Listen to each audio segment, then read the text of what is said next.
Good morning. Welcome to Unitarian Universalist Church West. Whoever you are, from wherever you come, you are welcome here today. For whomever you love and however you define family, you are welcome.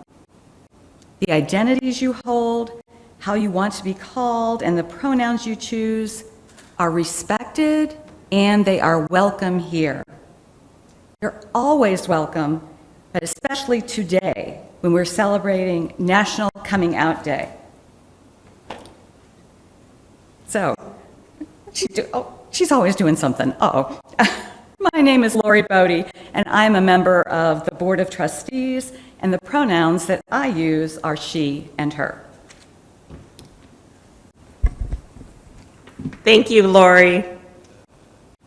Whatever the color of your skin, the language your grandparents spoke, the cultures that move in your being, the abilities and disabilities you hold, we welcome you.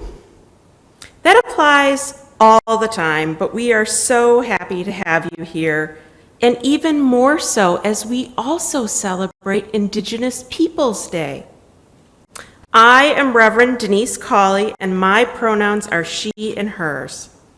I'm one of the ministers here, and I hope to meet all of you who come into our in-person events. There were so many of you here last night for Chili Fest. Thank you so much, and thanks to everyone who helped. If you are joining us online for the first time, please send an email to visitor@uucw.org and introduce yourself. Let us know what you are curious about and how we can invite you on this journey with us. So, whatever you believe, whatever your own theology is, whatever your prayer or sacrament, even if none at all, we welcome you. For we unite in Unitarian Universalist principles. We're a community of communities, spiritual seekers acting out our faith in justice, united in covenant and the spirit of love. So due to our predicted storms today and the kind of yicky, nasty weather, we will not obviously be doing anything outdoors, but please join me after the service right around 11:15 on Zoom. There is an invitation and the link in Realm, or you would have gotten an email for that. Really important, we're going to have some great time after this service to participate in the queer theology chat with none other than Reverend Denise. So come and learn more about how queer theology and using queer as a verb, not a noun, but as a verb, can apply to our work. Thank you, Lori. I encourage you to join us online. A lot of us are starving for that little buzz after services. We have been doing it outside under the tent. Today we're going to do it on Zoom. So I encourage you to come with your curiosity, your listening skills, and your wonder. Queer is no longer a derogatory word. It is not just a gender or sexuality, but also a theology. Now, theology isn't always used here, and so if you're wondering, what does that mean? We're going to talk about that today, too. The words that we have for understanding language, for understanding gender and sexuality is constrained by language, culture, and especially faith. Queer theology is an emerging way of describing life's mysteries. Well, if that hasn't piqued your interest, I'm not sure what will. So, right before we get into understanding more about queer theology, let me take a moment to thank the team of people who helped to create today's service. It takes a village, believe me.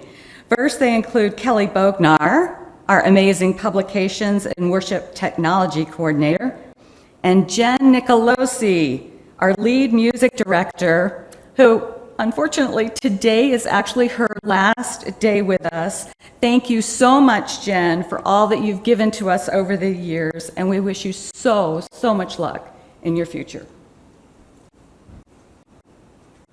Thank you, Jen. Thank you. Yes, just a small token of how much we've appreciated your service here. Thank you. Thank you.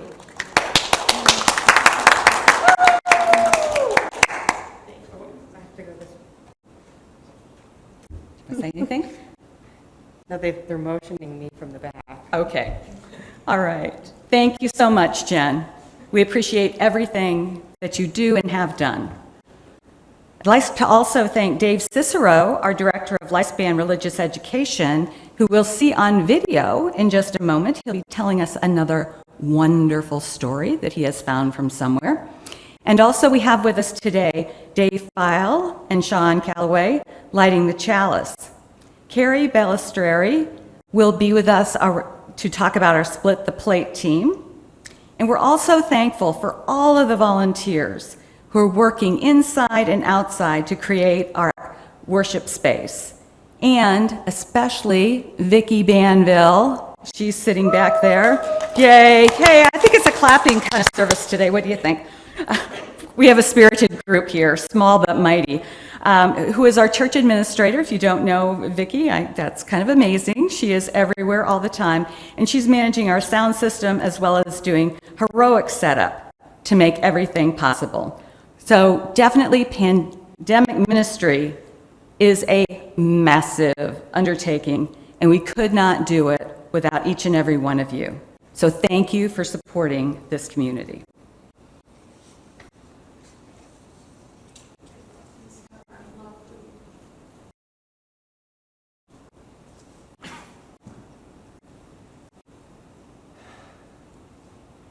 As we gather in this sacred hour, let us open our hearts to those who share this faith with us, whether we are together in person or in spirit. For we are here because they are here. There is no congregation without its members. Our relationships with each other, with ourselves, and the sacred are the chalice, the spark, and the flame whose light calls us to ever widen the circle, cultivating compassion with stranger and neighbor and friend.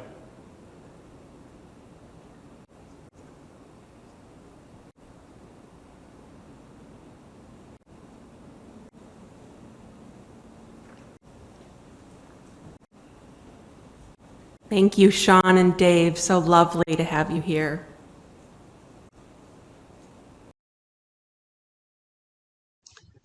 Good morning. I'm Dave Cicero, Director of Lifespan Religious Education here at UU Church West, and the pronouns I use for myself are he and him. This month, we're exploring how to cultivate relationship. That is, the challenge and adventure of getting to know people better, of deepening our connection with those we love, and of making new friends. In religious education classes, we're finishing up class covenants, or promises of how we will play, grow, and be together in community. Keeping these promises means accepting others in our group for who they say they are, which also gives each of us the time and space to figure out the same thing for ourselves. I know I appreciate when people give me that opportunity. Today, I'm sharing a story about a boy, Julian, whose abuela loves and trusts him, even when he surprises her with his story about who he is. I'll be interested to hear what you think of Julian's story. How important is it to imagine and then act out your own story?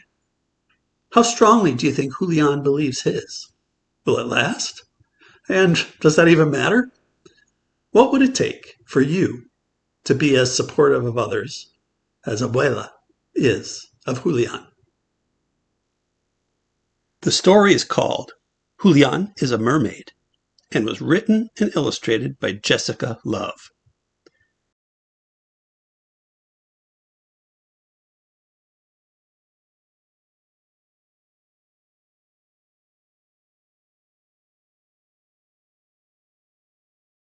Well, There are a few other wonderful pages that I didn't include today, so I encourage you to find a copy for yourself and read the whole thing. Now, Reverend Denise and I believe there's a lesson there about allowing others to try on identities for themselves and accepting them, no matter how surprising those ideas might be. When were you last able to act as you imagined your true self to be? How did that feel? To love someone without questioning who they are and trusting them to decide for themselves what that means is a big part of cultivating relationship. And the covenant Unitarian Universalists agree to live by as well. Our principles promise that each of us is as important as the next person, and that we are free to explore what is true and right. Julian is a mermaid. What are you? Thank you, Dave. What an amazing story. I can't wait to read the whole thing. So I have two readings for us this morning. The first one is called Radical Love, an Introduction to Queer Theology. And these are excerpts from that book and by theologian Patrick S. Cheng. Eurocentric interpretations of Christianity are really rooted in an either-or view of the world. And this view is quite literally killing LGBTQ plus people. Cheng goes on to explain that in queer theology, the boundaries between God and me began to dissolve. My early childhood love for God, which had evaporated in the face of the hatred and intolerance of anti-gay Christians after I realized that I was gay and started to come out of the closet, was rekindled as I understood what it meant to experience embodied love. For those who love one another deeply have passed through the boundaries between death and life. What is queer theology? In fact, this term is best understood as a verb or an action. That is, to queer something is to engage with a methodology that challenges and disrupts the status quo.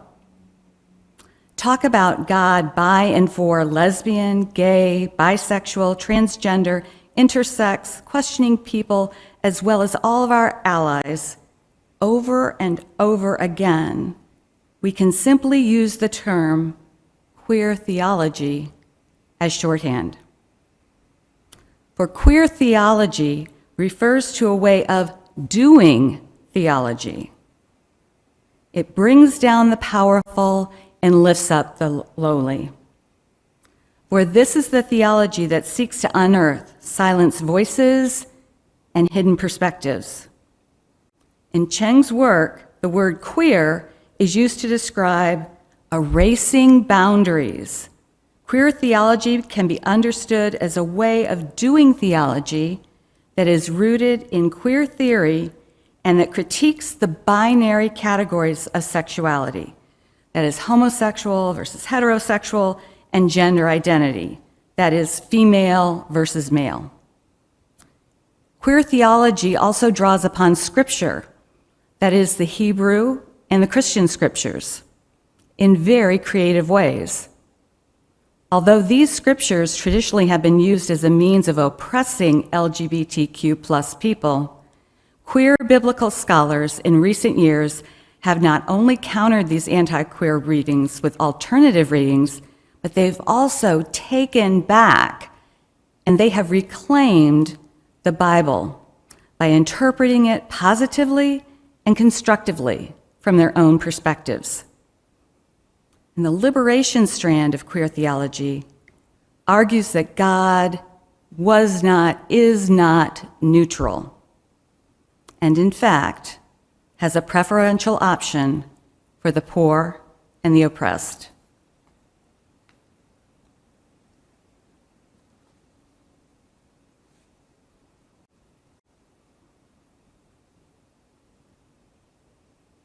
can let some of that sink in. Maybe there are lots of questions going on in your mind as we hear these readings today. That may be true of this next reading as well. So our second reading is from Our Lives Matter by queer womanist theologian, Reverend Dr. Pamela Lightsey.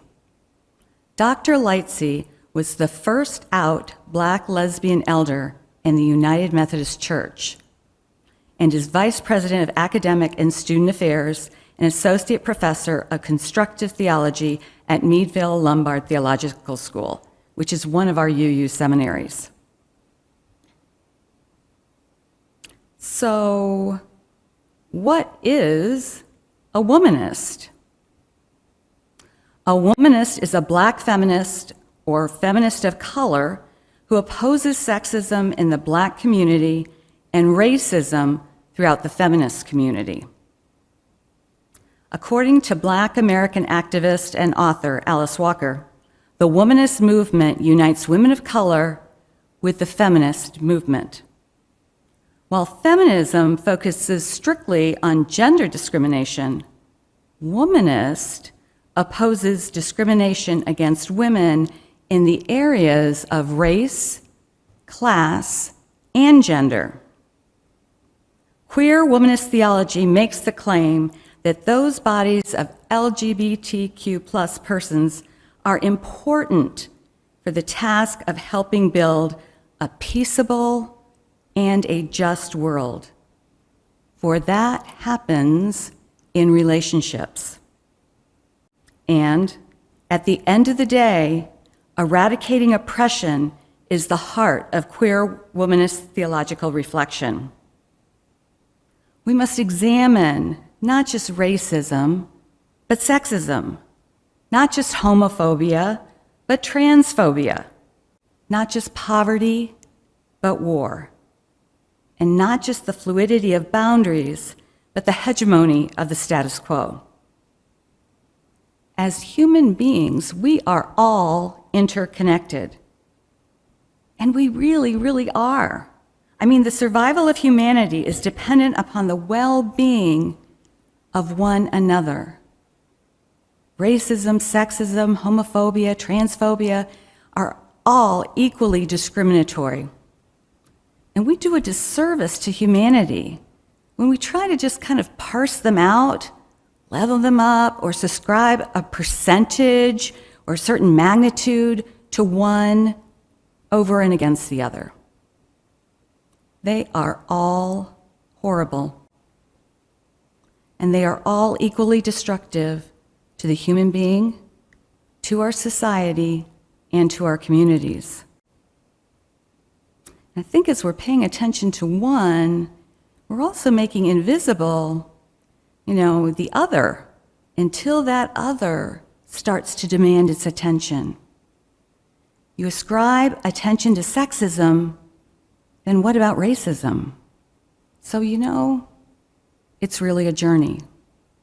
It's not a juggling act, but it is a journey towards giving attention to the fullness of who we are as human beings.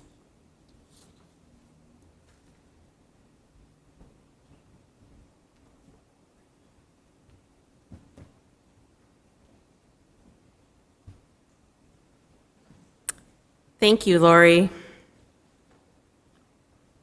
What a treat to have my favorite storybook about Julian the Mermaid. He's at the Coney Island Mermaid Parade. If you want to see amazing costumes, you should look that up online. And then two wonderful queer theologians of color. We've worked really hard today to honor all that this day and this week holds. I'd like you to think about all those things that today, that Indigenous Peoples Day and National Coming Out Day, all those things that they hold as we go into this meditation.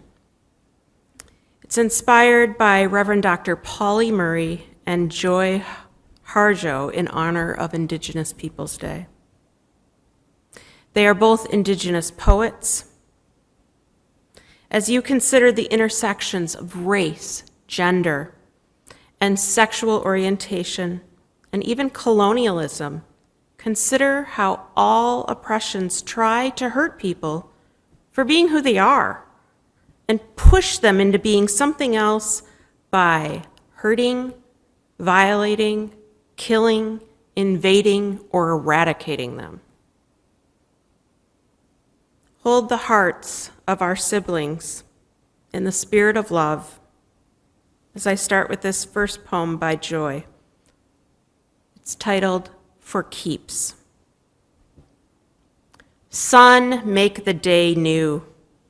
Tiny green plants emerge from the earth. Birds are singing the sky into place. There's nowhere else I want to be but here. I lean into the rhythm of your heart to see where it will take us. We gallop into a warm southern wind. I link my legs to yours as we ride together toward the ancient encampment of our relatives. Where have you been, they ask, and what has taken so long? Night after night of singing, eating, dancing, we lay together under the stars to be a part of the mystery. It is unspeakable. It's everlasting. It's for keeps. Our second piece in our time to meditate on what this all means is from the Reverend Dr. Pauli Murray. If you don't know who Pauli Murray is, you're missing out. They were of African and Cherokee descent. They were a labor organizer, a social activist, a journalist for the Black press, a poet, a lawyer, a teacher in Ghana, a tenured professor at Brandeis, an Episcopal priest, and Murray had a lifetime of achievement in everything from helping to start the National Organization of Women to writing a paper that influenced Brown versus Board of Education being one, and had written it ages before. Their life is pretty amazing, and it was very negatively affected by their gender and sexual identity, their race, and extensive periods of poverty, which affected, of course, their productivity and how much they could contribute to the world, and still, Pauli Murray persisted. There's a great documentary on Amazon Prime titled, I Am Pauli Murray. Pauli says, when my brothers try to draw a circle to exclude me, I shall draw the circle bigger to include them. Where they speak out for privileges of a puny group, I shall shout for the rights of all of humankind.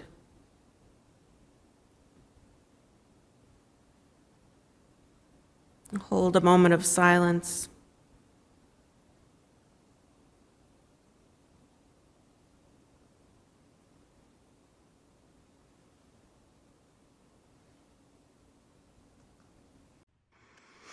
For each child that's born, a morning star rises and sings to the universe who we are.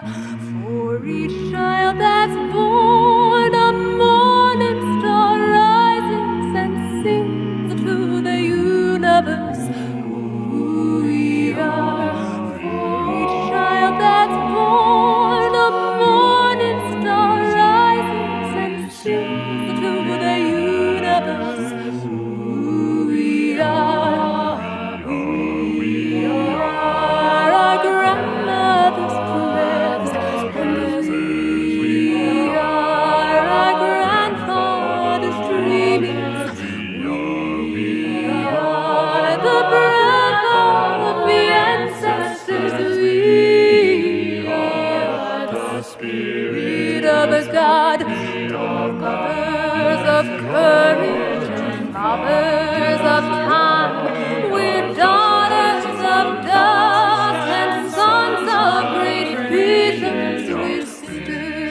mercy and brothers of love. We're lovers of life and builders of nations. We're seekers of truth and keepers of faith. We're makers of peace and the wisdom of ages. We are our grandmother's prayers, and we are our grandfather's dreamings.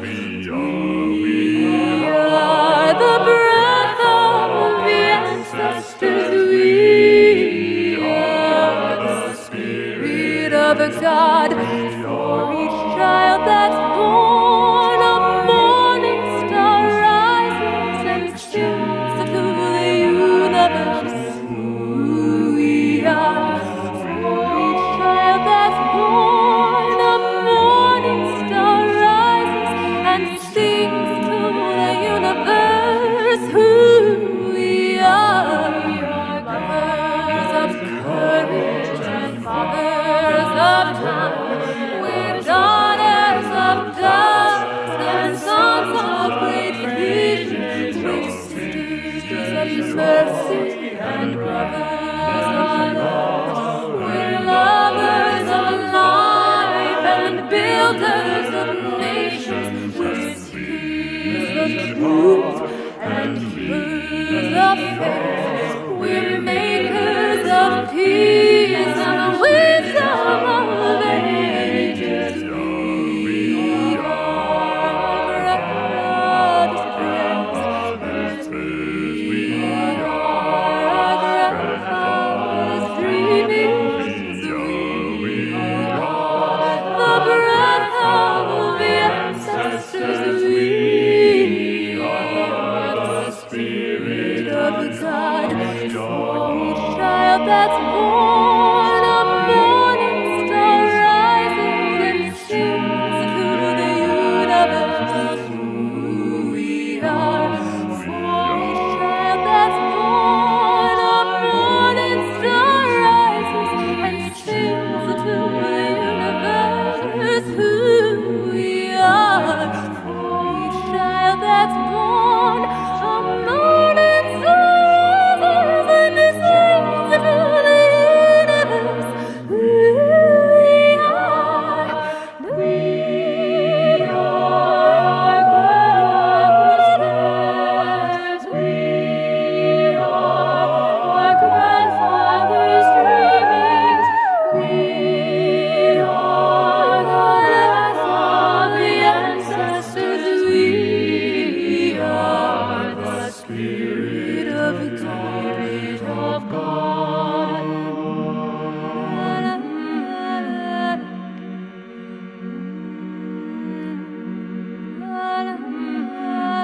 God. For each child that's born, a morning star rises and sings to the universe. We are the Spirit of God.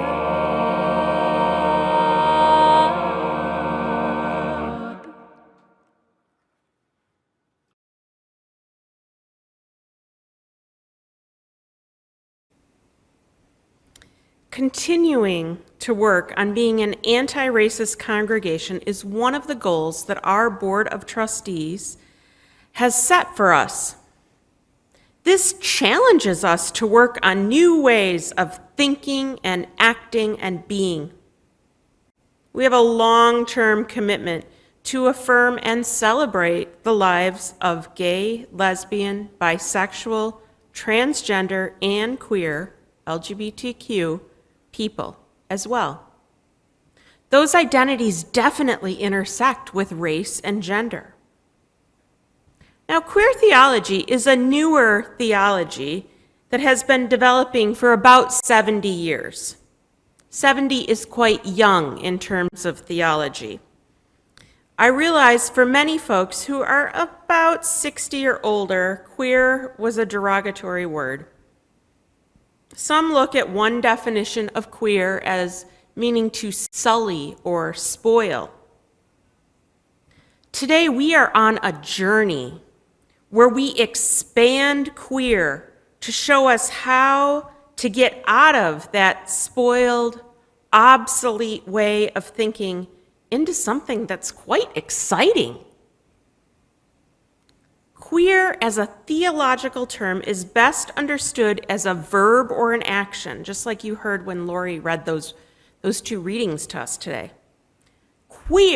To queer is to engage with a methodology that challenges or disrupts the status quo. Now, growing up, I heard a lot of gay people being made fun of, even if they were friends of our family. Someone might say gay or transvestite or dyke or fag or crossdresser with really derogatory tones or offensive hand gestures making fun of people. Sometimes that was followed up with a line about how the person really was good, but there often was a but. Queer was one of those words that wasn't said with love. It taught me to not turn into one of those people. Don't be gay or wear clothes that didn't conform to a gender marker. And yet, I found myself hanging out with kids who were perhaps sensitive boys in touch with their feelings, or strong girls amongst many fabulous kids of so many different colors and fabulousness. Some days I loved fancy dresses, and other days I wanted to be in Levi's like my dad's, or overalls. But on those days, my grandma might tell me to be a proper young lady. As time went on, I often was attracted to girls. I liked some boys, but more girls, but I didn't tell anyone that. I really hoped it would go away. After I dated women, I thought I was done with men, and I was relieved to just be called a lesbian. The confusion about terminology was not just about who I was, but also about what to call myself that was accurate and positive was an ongoing struggle. I thought I could finally stop worrying about that. Men, check, done. Life likes to play with you when you think you have things figured out. In the early 1990s, when I began my LGBT activism, I often encountered older folks in the community that were incredibly hurt by the word queer. And I loved them, so I avoided using that word. But our youth embraced it. I struggled to try to keep everybody happy. I was in love with a woman who later became my wife of more than 2 decades. And calling myself a lesbian seemed correct. And then more and more letters started to be added to the LGBTQ alphabet. And I struggled more to again give everyone the identity they sought to define themselves, and yet try to find a way to say things succinctly. I often volunteered and later was hired to do public relations and fundraising, and quite often for LGBTQ causes. And it was an ongoing evolution of names and letters and terminology. And I was often asked to explain, is queer a bad word? Is queer a gender or a sexuality? Why don't you use that word? Why do you use that word? As time went on, queer was being used more as a blanket term that just meant all the things. It took a whole alphabet of names and identities and genders and more, and it gave me one word that could encompass it all, but had many meanings. It still was kind of a struggle for me. Then I went to seminary. In seminary, the word queer was taught as not just a gender or a sexuality, and it didn't mean questioning so much, but indicated something political. And soon I started to take courses in queer theology, and that's when the meaning expanded and opened up a way of thinking, acting, and doing that was fundamentally a creative act. To queer something is to expand the possibility, to act in love, to be co-creators of the universe. Queering was empowering. I was surprised. Now you might be thinking, I am not queer. Why does this apply to me? Or how does it apply to me? Good question. Many of us find our spirituality in nature. If you think about it, nature is as queer as things get. Rather than one right tree, there are thousands of different trees, and each tree has thousands of leaves.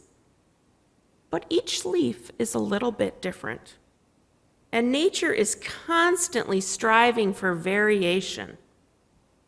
Remember Reverend Dr. Lightsey's reading reminding us that queer theology works through relationship, not hierarchy, just as nature does. Nature is a system. We are a system.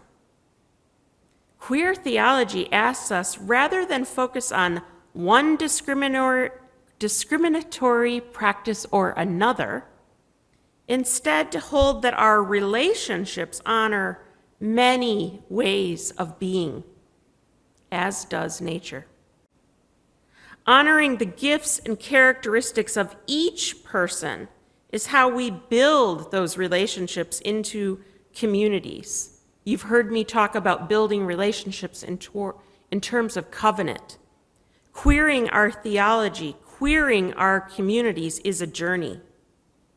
It is not compartmentalizing causes, but rather an excursion toward giving attention to the fullness we are as human beings. Thus, we honor how we are all important in this interconnected system. This is how we will show that racism, sexism, homophobia, transphobia are all equally discriminatory and connected. Queering something means to eliminate the false binaries, good or evil, light or dark, black or white. Those concepts are self-righteous and sure of themselves. These contrasting definitions show us a world, a place with very defined borders, edges you can fall off of, and an infallibleness that lends to unachievable perfection or damning failure. Queering is the antithesis of how we have been taught to see the world in this culture. By this point in my life, I was middle-aged. I no longer saw things in the world as so simple to be put in perfect little boxes. Was it wrong to steal? What if you stole to steal food for your hungry family? Never was this clearer to me than when I was a chaplain at Planned Parenthood. I was learning about all the complexities that brought people to the clinic. It was not about abortion being good or bad, but about a healthcare system that caters to corporations, a political system anchored in oppression. It was about scarcity and lack of respect for families, scientists, women, Indigenous people, Black and brown people, as well as a voting system rooted in evil. It was about a lack of respect for the care of humans. Listening to patients describe their situations, I realized the debates about one way to fix this was never going to work. These problems of our world were not going to be solved with just one solution, but needed many, many ideas happening at the same time. Nor was one oppression more important than the other, but they were all linked together. And now I see most things in my life as very complex. Solutions take discernment. Queering requires me to look at things in a complex manner. It means taking in lots of factors and finding a creative and unique way of doing things. Rather than, oh, this is the recommended way, I now say, well, why? When was that created? What conditions were that created under? Is that representing all the people it impacts? Over time, I've found myself falling in love with that word that created angst in me. And suddenly, I was no longer trying to sparse my time out to different causes, but realizing oppression comes in many forms. I no longer felt I had to be dedicated to one cause. Queer theology points out that categories for gender, sexuality, theories, and thinking are so much more expansive than even the alphabet of LGBTQIAA+. For example, Dr. Lightsey has a line in one of her books saying, a biological female might be attracted to a biological male only because the male's gender performance is feminine. And that attraction this biological female has for this biological male thus falls under the same gender-loving construct. Queer, eh?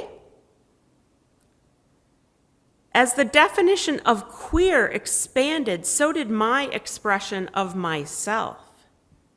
Naming and identifying myself as queer felt more true to my heart. I share this with you to help you see how I've gone on this journey. Friends I made in seminary were not defined by gender or a sexuality, but by their heart and values. And in my personal life, my marriage of over 23 years with my wife ended during seminary. Yesterday, some of you met my new sweetie, Reverend Matt, at Chili Fest. And some people ask him, what's it like to be in a relationship with a queer woman? And he reminds them that we are in a queer relationship, even if it might not appear to others that way. We are not conforming to heteronormativity. It is not, I assure you.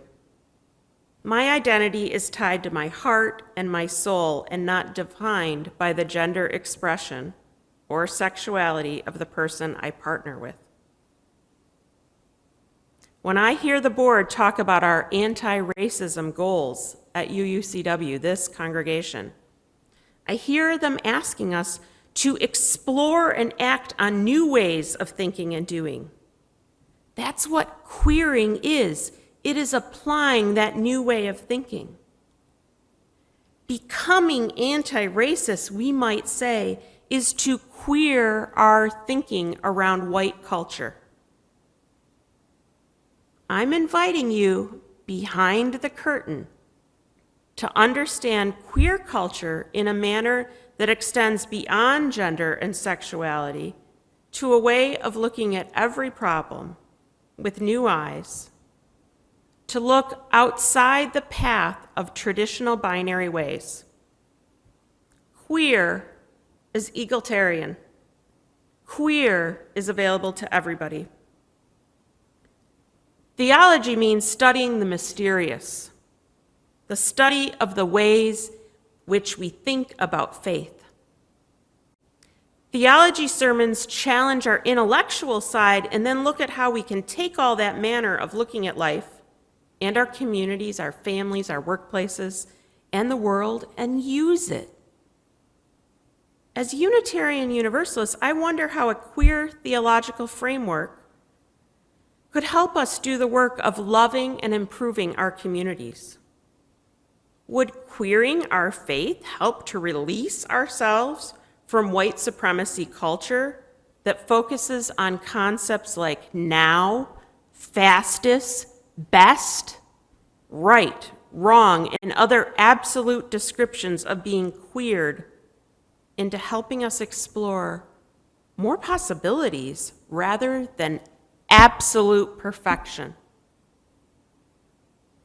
Our own friend Alex Capitan, who grew up in this church, says, "Queering our faith means turning social conventions upside down."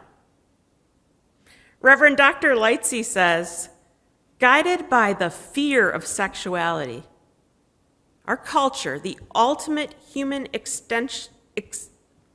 existential unknown condition, we dig deep into our positions and refuse to simply say, 'I don't know.' Admitting what we don't know will free us to work with what we do know, because we don't fully understand human sexuality. What can we do with what we know? We can begin," she says, "by loving ourselves." This is not something to learn and master or achieve, but something to practice, just like we practice what it means to be in covenant with one another. I look forward to you joining me as we try on new ways of thinking in the coming year. Practicing is like being an artist of possibility. Maybe we will find ways that are not blue or yellow, but instead can create and paint green together. Let us paint new art, my friends. Let us queer the world by loving each other. If you are thinking to yourself, "This sounds a little ambiguous," you're correct. Ambiguity is what makes Unitarian Universalism a queer theology. And let us use this queering of our faith to find new ways to act out injustice, to be anti-racist, and to create peace and love up our people.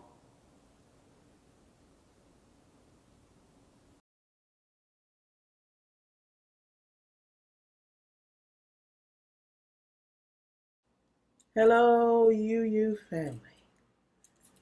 I'm going to sing a song with you called Shine on Me. It's an amazing spiritual that anybody can sing. And in these days when the things that we're dealing with, the feeling separate and all of that, and things seem so hard, this is one of those songs that you just throw your head back, put it in your medicine kit. All you have to do is ask. And here's how it goes.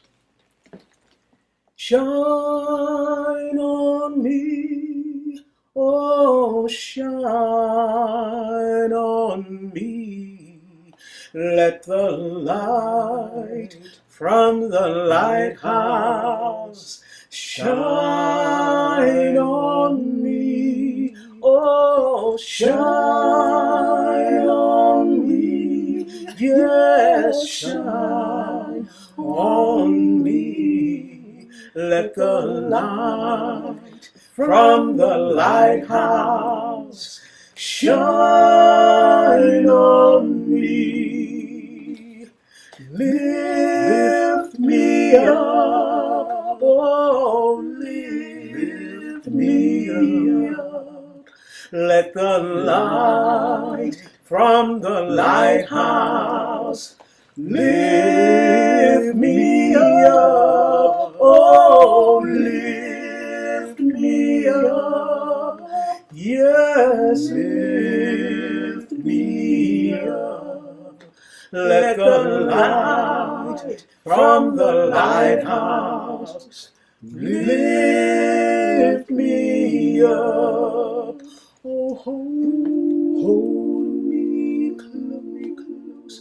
Yes, hold me close. Let the light from the lighthouse hold me close. Yes, hold me close.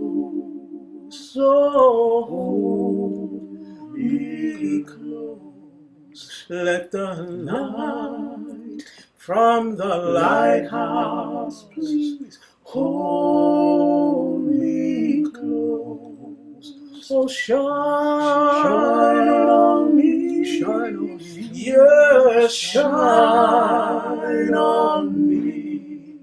Let the light from the lighthouse shine on me. Oh, shine on me.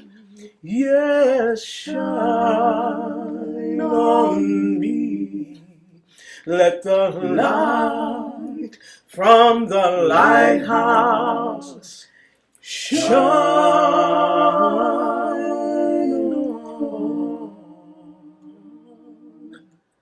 me.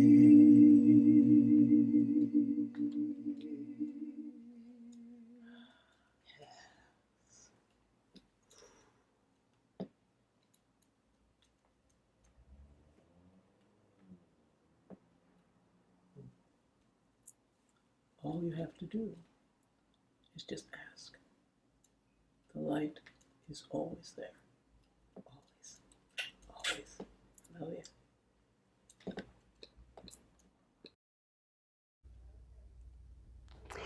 yeah. UU Church West's Split the Plate program is one of outreach and generosity. Each month, we give half of all undesignated offerings to a nonprofit organization to help us live out our Unitarian Universalist values and serve our community. Our Split the Plate partner for October is the Peace Learning Center of Milwaukee. The Peace Learning Center provides workshops to Milwaukee area school and community groups serving youth, teens, and their adult staff. The workshops teach participants to practice and use healthy communication and nonviolent conflict resolution to manage conflict in their daily lives. When students have the skills to communicate productively and diffuse conflict peacefully, valuable school time once spent on classroom management can be spent on teaching and learning. The center's workshops lay the foundation that influences not only the classroom culture, but also extends to improved communication in families and neighborhoods. The ripple effect is powerful. To support the Peace Learning Center anytime this month, go to the UUCW website's Donate tab and select Split the Plate from the menu provided. For more information about the Peace Learning Center, visit their website at www.plcmke.org.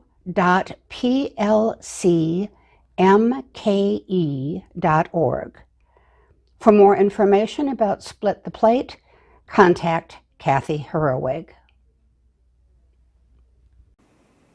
It's very exciting that this congregation gives away so much of its plate offerings, because the responsibility of supporting this congregation is borne upon our members and friends. You know, it was over 200 years ago that William Ellery Channing did a reset on our faith in Baltimore. That's when the idea that reason and this concept of spirituality, where we discerned things, where we had our time to reflect on the nature of spirituality, came into play in Unitarianism. I have to think that queering is quite universalist.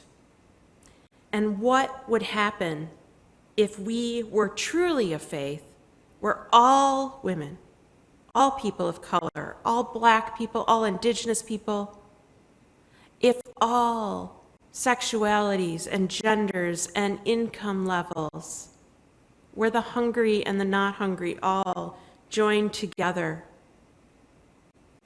releasing oppression from one another and lifting one another up. Can we honor that we didn't create all the problems that we inherited, but we now have an opportunity for a new reset? We can queer this faith by queering our thinking and trying on new ways of being. So go out, my friends, and practice relating to people with curiosity.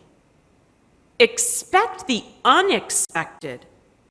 Show up with love and bring your hearts as you continue on your day.